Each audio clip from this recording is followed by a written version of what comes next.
ngiye kubasuhuza mwebwe duteze amatwi mbasuhuje kuri uyu munsi ndabashimira igihe muduha igihe muha Imana n'igihe muri biganiro byacu uyu munsi rero ndagira ngo ntangire ikiganiro nsuhuza munywanyi wanjye udakenesha uyu mugabo yahawe impano nyinshi kuko mu cyumweru ajya guca inshuro nk'abandi bagabo bose kugira ngo ahahire urugo rwe akahembwe agerageza gutunga urugo rwe agasagutse akamaziki agasangira n'abaturanyi n'abandi bose bagakeneye iyo unyuze aho atuye ku musozi hari abamwita umubyeyi hari n'abamwita papa cyangwa se abamwita muzehe ibyo murabizi niko niyo mvugo igezweho umuntu ugira neza n'undi bamwita muzehe uyu mugabo kandi kubera ubunyangamugayo bwe iyo abonye akanya ajya gufasha ingo zibaturanye akabafasha gukemura ibibazo baba bagiranye wenda abagabo n'abagore cyangwa se ababyeyi n'abana akabagira inama mu buzima bwa buri munsi yewe ku wa gatandatu iyo habaye ubukwe niwe waherekeje abahungu bajya gusaba cyangwa se abakobwa bashyingirwa ubundi yatakoze ibyo ngibyo aba ari nawe mu kwakira amagambo cyangwa se arimo atanga amagambo ubwo nanone aho atuye bamwita MC uyu mugabo rero kandi rudakenesha ndimo mbabwira ko icyumweru yabonye akanya ajya gusenga yava gusenga ugabona yabonye akanya atagiye muri ibyo byose navugaga hejuru yava gusenga akajya gutera agapira hamwe n'abandi bagabo akaganira nabo nyuma yaho nyine bakajya muri tare inyota menya nako baba babyise ikipe yabo niko yitwa tare inyota uyu mugabo rero uyu murebye ntabwo nzi niba turi bumwite papa ntabwo nzi niba turi bumwite umuvandimwe cyangwa se umucamanza ntabwo nzi niba turamwita Lionel Messi kuko ari umufotobareri sinzi niba turanamwita umuyobozi wa tare inyota icyo nshaka kubabwira ubwo kuri uyu rudakenesha ndashaka ko munakurikira neza icyo nshaka kubabwira neza ni uko uyu mugabo icyo wamwita cyose akomeza kuba umuntu udakenesha wamwita umubyeyi wamwita umuturanyi mwiza wamwita umucamanza wamwita MC wamwita inyangamugayo wamwita umukinnyi w'umupira akomeza kuba umuntu ni ukuvuga ngo uyu rudakenesha ndashaka kumugereranya na Yezu Kristu wamwita data wamwita Yezu Kristu wamwita nyagasani wamwita umunyembaraga wamwita umuremyi ibyo byose akomeza kuba umuntu ubwo rero ababyumvise icyo nashaka kuvuga dufatanye kuvugira hamwe duti Yezu Kristu twemere tukwite data twemere tukwite mwana kandi udubahundeho imbaraga z'umwuka umwuka w'imbaraga umwuka w'urukundo umwuka w'ukuri reka rero dutangire ikiganiro cy'uyu munsi turagitangira dusoma Zaburi y'115 umurongo wa 13 n'uwa 14 iragira nzashyira ejuru inkongoro y'umukiro kandi njye niyambaza izina ry'Uhoraho nzarangiza amasezerano nagiriye Uhoraho imbere y'iteraniro ry'umuryango we wose iri sengesho ni ryiza ko tugira igihe cyo kuzamura amashimwe imbere y'Imana imbere y'abantu bose bakatubona ko turimo gushima ibyo Imana idukorera buri munsi dusomye twigiye imbere gatoya nababwira ko iki gikombe gikoreshwa mu gutura ino nkongoro y'umukiro gisobanura imyiteguro uburyo twe twitegura kugira ngo twakire ukuri n'urukundo by'Imana ubwo rero kuzamura hejuru ntabwo ari kuzamura hejuru mu kirere cyangwa se kumwe dusenga tureba hejuru cyangwa twazamuye amaboko hejuru kujya hejuru muri Bibiliya iyo tubisoma cyangwa se iyo babitubwiye kureba hejuru baba baduhamagarira kwinjira imbere muri twebwe, kwinjira imbere muri twebwe, tukava inyuma, tukava mu bigaragara, tukajya gushaka ijwi ry'Imana riri muri twebwe. Iryo jwi ry'Imana rero dufite uburyo bubiri turyumva, tukaryakira, tukanarikoresha. Uburyo bwa mbere nubwo navuga kubona ibintu uko biri, cyangwa uburyo bwa kabiri gukurikira umutimanama wacu. Kubona ibintu uko biri, ahangaha navuga ngo ni ba bana bibwiriza, ntabwo ari wa mwana babwira ngo kuraho iyo sahani ku meza, warabireba akabyibwiriza akayikuraho. Uwo nguwo ni umwana ubona ibintu akibwiriza. Aha rero ni umuntu wamaze kugera mu rwego rwo hejuru rw'umwuka, ibintu arabireba agahita amenya ko ari bibi cyangwa ari byiza, agahita amenya ko bivuye ku Mana cyangwa se bivuye kuri shitani. Uburyo bwa kabiri rero uriya mwana nyakubwirwa, ibyo twita umwana nyakubwirwa cyangwa se umutimanama, ni wa muntu ukora ibintu abanje kuvuga ngo yewe iwacu barambwiye, itegeko rivuga gutya, Imana ivuga gutya. Uwo nguwo aba ari mu nzira ariko bataragera ku rwego rw'uriya wo hejuru, mu rwego rwo kwinjira imbere muri we. Ayo masezerano rero tugomba kwitaho, tugomba kugirana n'Imana kugira ngo tutayibagirwa. Ntabwo ari twe tuyagira, ahubwo burya n'Imana iyatugirira, kuko twebwe ibyo twagira nk'amasezerano, abagiye bahiga imihigo myinshi murabizi, birangira n'ubundi bibaye amatakirangoyi. Iyo ingoyi yigiyeyo turibagirwa, ariko amasezerano y'Imana yo ntahinduka.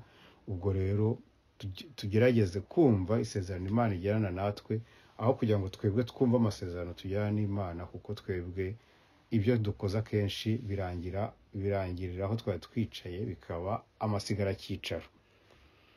Nyamara kandi buri wese uyu munsi yihaye uburenganzira bwo kumenya uburyo abantu bagomba kuzamura iriya nkongoro y'umukiro.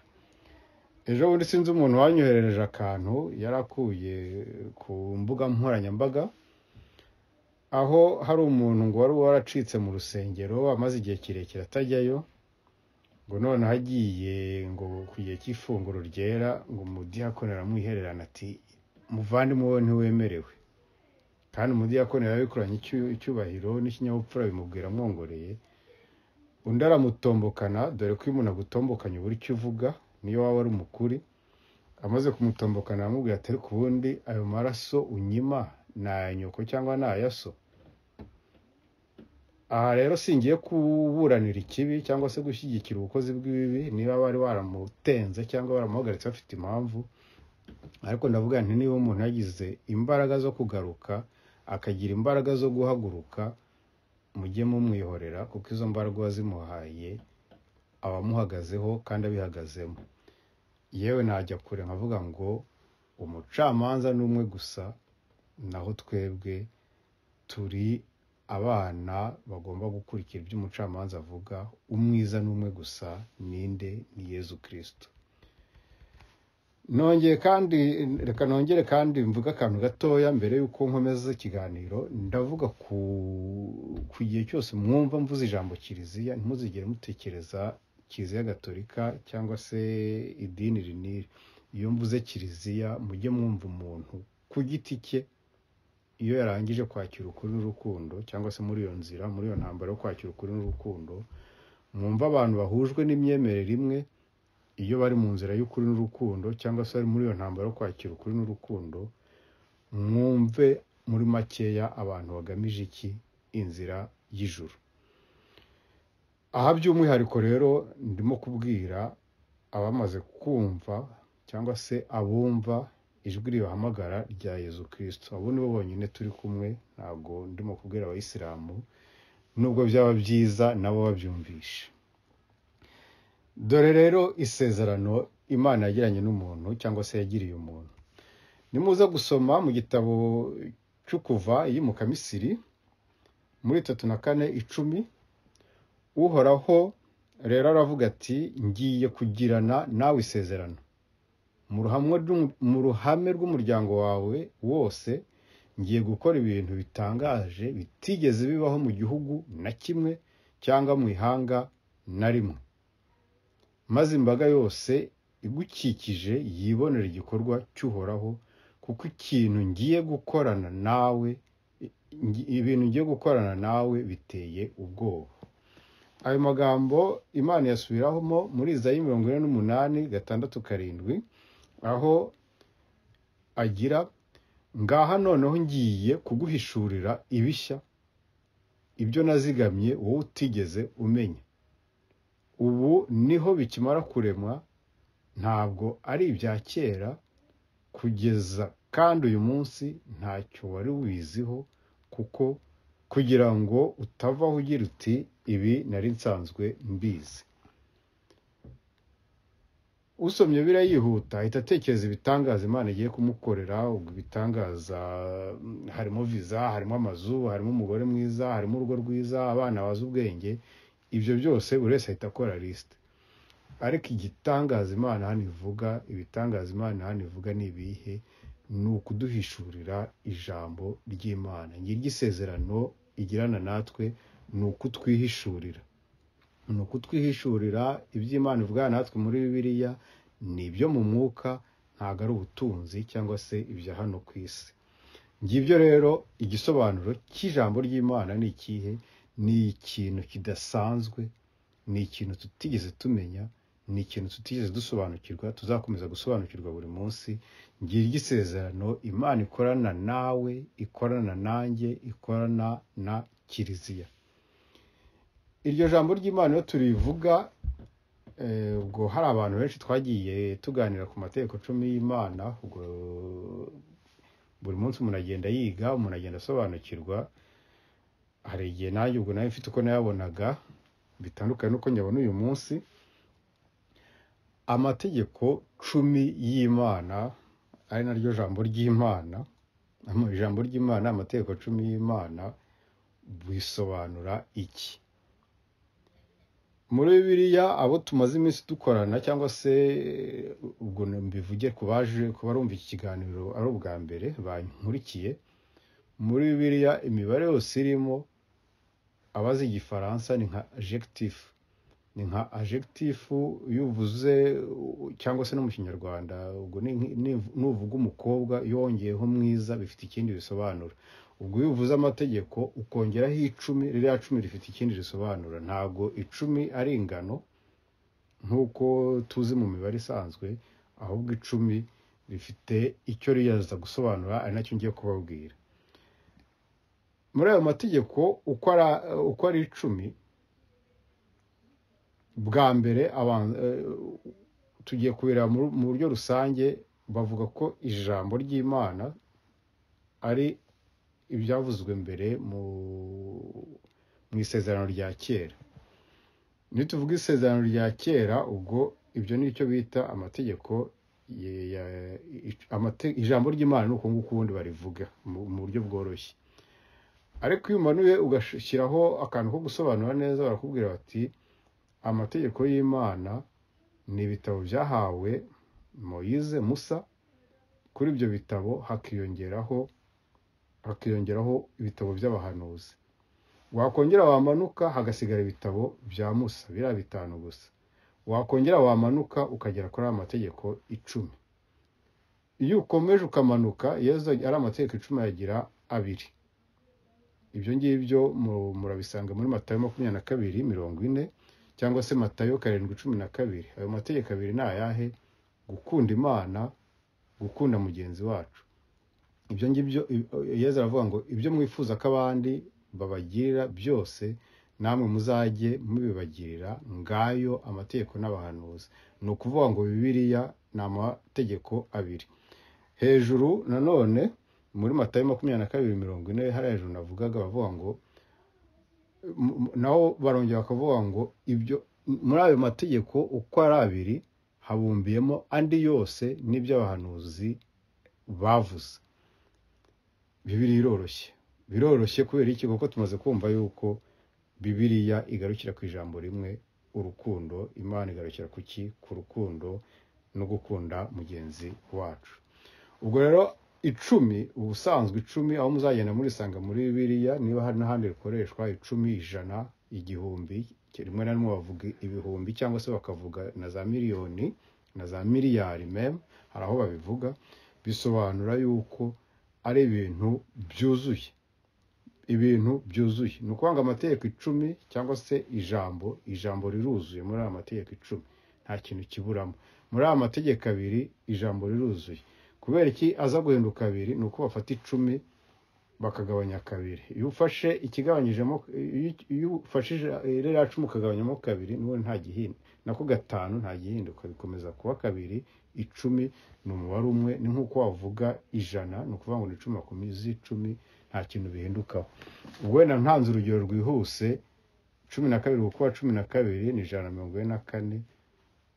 Uwo mubare ahantu tuwusanga muri Bibiliya 144 ukomoka kuri 12, ubundi bakatubwira 24 abazaba bari mu guca imanza. Kubera iki? Kubera ko 12 ni ibyuzuye by'ukuri n'urukundo bigomba kutuyobora nk'abari muri kiliziya, ariko 10 hano ni ibyuzuye byose by'ijambo ry'Imana. Tubonye ko ibyuzuye by'ijambo ry'Imana mu by'ukuri ari amategeko 10 ahagarariye ijambo ry'Imana. Iyo yasomye icyo asobanura, udasomesheje amaso yacu ya buri munsi, asobanura urukundo, nta kindi, urukundo dukunda Imana, urukundo dukunda mugenzi wacu.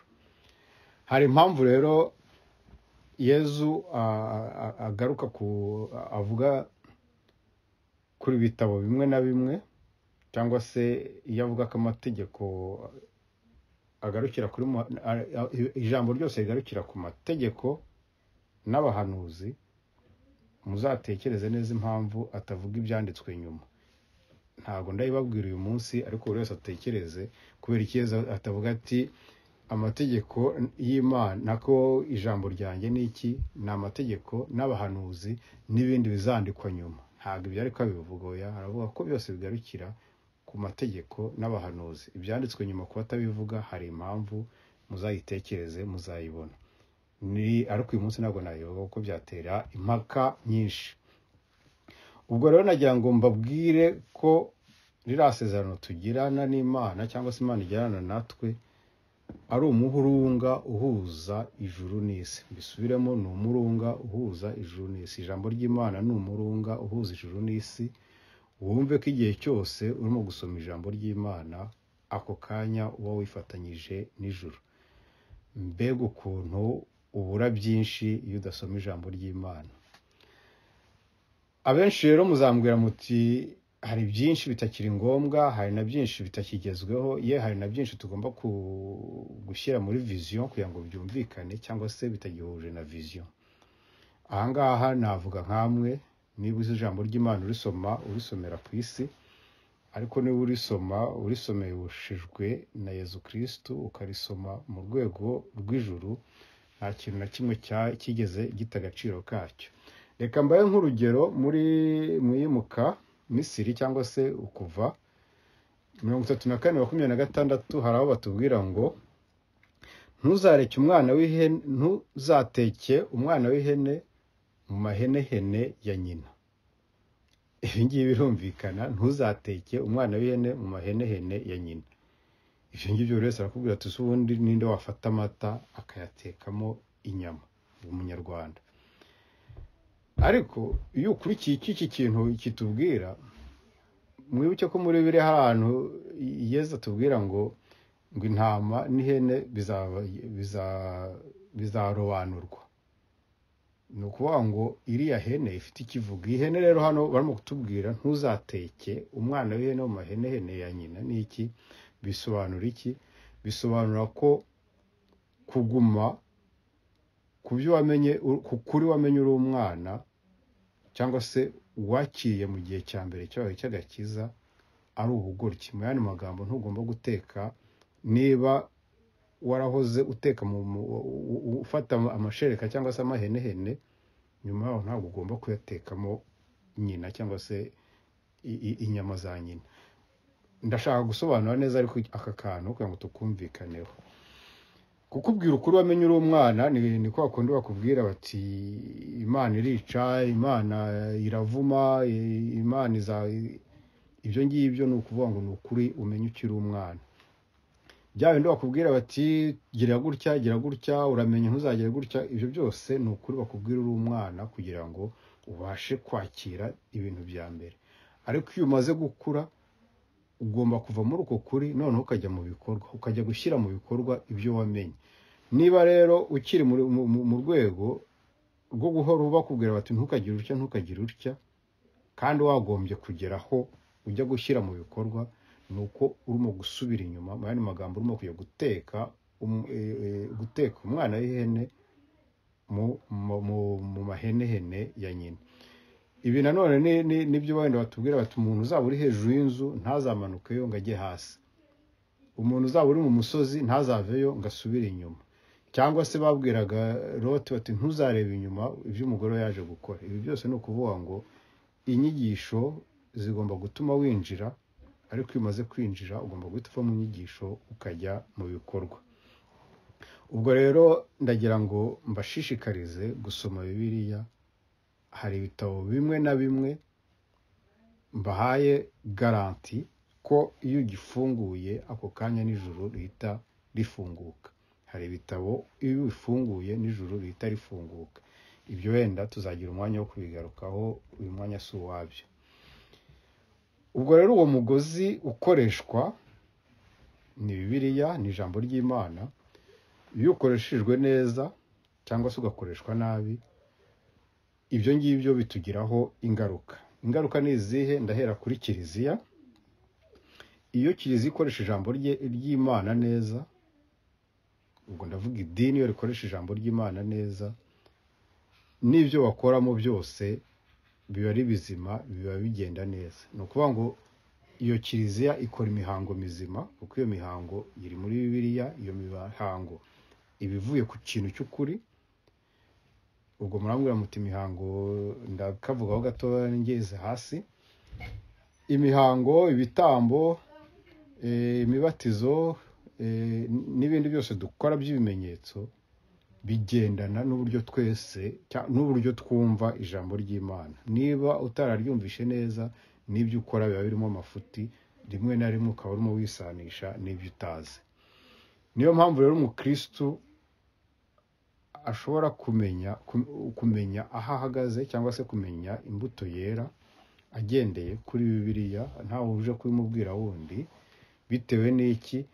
Icyo gihe azareba umwanya afata kugira ngo asome iryo jambo ry'Imana, yisanishe n'ijuru, uwo mugozi ukore, uwo mugozi uve mu ijuru umanuke umuzemo. Ese niba ari wa muntu utahira iby'umushumba yamusomeye ku cyumweru, ese uwo muntu yatashye arongera akirwanaho agasoma? Mumenye kandi ko iyo usoma uba urimo unasenga. Gusoma ijambo ry'Imana bingana no gusenga.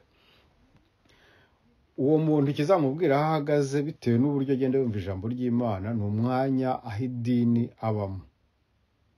Uwo muntu hari igihe ajya guterana yumva bimushimishije kujyayo, hari n'ugiye guterana yumva ari umusaraba. Uwo nguwo ni wa wundi uzumva ko agomba kujya no mu yandi matsinda kugira ngo afatanye n'abandi gusenga, afatanye n'abandi kwiteza imbere no kubateza imbere. Uwo nguwo nanone niho uzamenya, azagenda yimenya umwanya aho imihango yahari. Arabazakubwira bati ngewe nayabatijwemo ari amazi, bayansutsemo rwose, ahubwo nagiye no kuyashaka muri Israel. Undi azakubwira ati ngewe ishapure turi kumwe. Undi azakubwira ati ngewe icyo nzi cyo nuko icy'icumi ngitanga. Ibi byose ni imihango, ariko ni ukubanza kureba niba iyo mihango ihaguruka buri gihe mu ijambo ry'Imana, ihaguruka ku buryo ubanye n'uwo mugozi. Ndavuga iriya jambo ry'Imana rimanuka mu ijuru. Niba rero wakurikiye ibyo tumaze kuvuga hano hejuru, nakubwira nti noneho dushyire hamwe tuvuge duti nzashyira ejuru y'inkongoro y'umukiro, kandi njye nambaza izina ry'Uhoraho. Nzarangiza amasezerano nagiriye Uhoraho imbere y'iteraniro n'umuryango we wose. Umuryango w'Uhoraho ni iki? Ni ukuri n'urukundo, ni abari mu kuri n'urukundo. Uhoraho nta kindi dusaba uretse gukurikira amategeko abiri twabonye ari hejuru. Ayo mategeko abiri niryo jambo ry'Imana ryose, nta kindi, ni amategeko abiri. Nuzamuka gatoya ijambo ry'Imana ni amategeko 10, nuzamuke gatoya amategeko ijambo ry'Imana ni ibitabo bya Musa, nuzamuka gatoya ijambo ry'Imana ni ibitabo bya Musa n'ubuhanuzi. Ngibyo icyo bita ijambo ry'Imana. Ubwo ntabwo nirwa ntinda ku bitabo byaje nyuma y'uko Yesu avuga ko amategeko abiri aduhagije, kuko nabyo wenda tuzagira igihe cyo kubibonera umwanya. Nyagasani Yezu, nyongerera ukwemera n'urukundo mu mihango n'imigenzo nkora, nyongerera ukwemera n'urukundo muri kiliziya mbarizwamo, ariko by'umwihariko inema yo kukumva birushijeho mu ijambo ryawe. Yezu, ijambo ryawe ni itara rimurikira intambwe zanjye, ririndire hejuru muri njyewe. Yezu, ijuru n'isi bizashira, ariko ijambo ryawe rizahoraho. Uhoraho, ijambo ryawe ritubemo, ritubeho nk'uko amiringiro yacu ari muri wowe. Mugire